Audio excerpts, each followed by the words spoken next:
Hey yo, what's up mga kalokal? Ayun.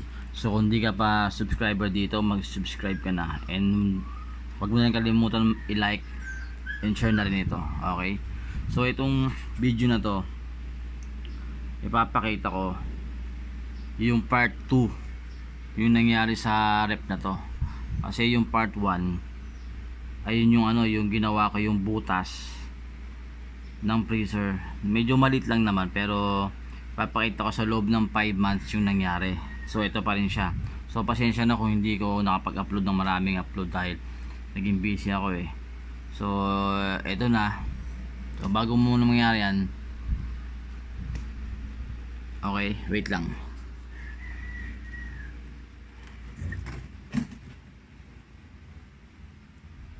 Ito na siya. Sa loob ng 5 months, wala siyang naging sira at wala siyang naging problema.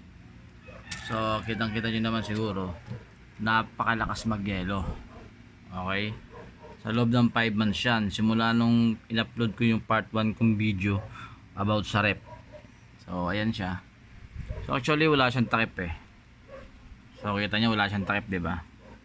Kasi nasira na yung takip niyan eh. Sanhi kasi minsan ng takip pag ganito, kahit bago pa yung plastic, pag nagkaroon to ng ng itong mga side na to, pag nagkaroon to ng yelo, di ba yung plastic na nakalagay dito, masisira yun.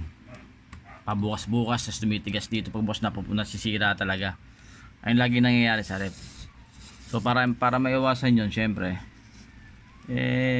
lagay nyo lang aanin dito sa bandang gilid dito. Yan. At lagi kayo mag-defrost. Sa isang linggo ay isang beses. Okay? So doon tayo sa may topic. So hindi natin makita kung nasan yung butas na pinag-anoan kasi nababalutan ng yelo.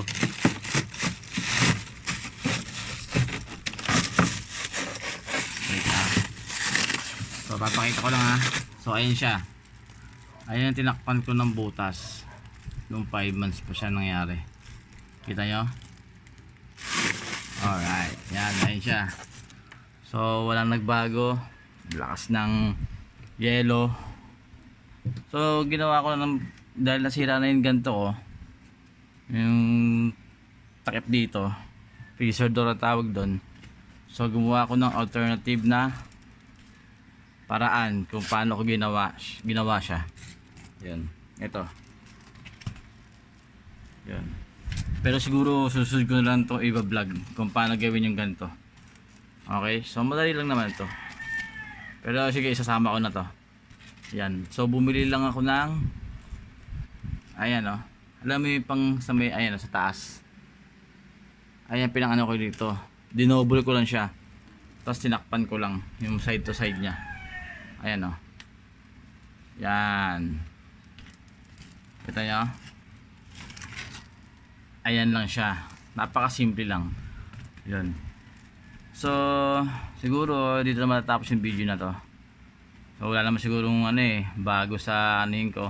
Pinakita ko lang sa loob ng 5 buwan yung nangyari dito dahil simula yung ginawa ko to, wala naman naging problema.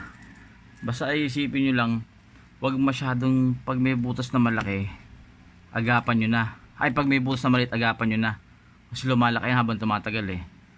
At iwasan nyo gumamit ng matutulis na bagay para hindi mabutas itong freezer sa mga gilid-gilid pati sa ilalim. Kasi kung tendency pag nabutasan nyo ng malaki yun,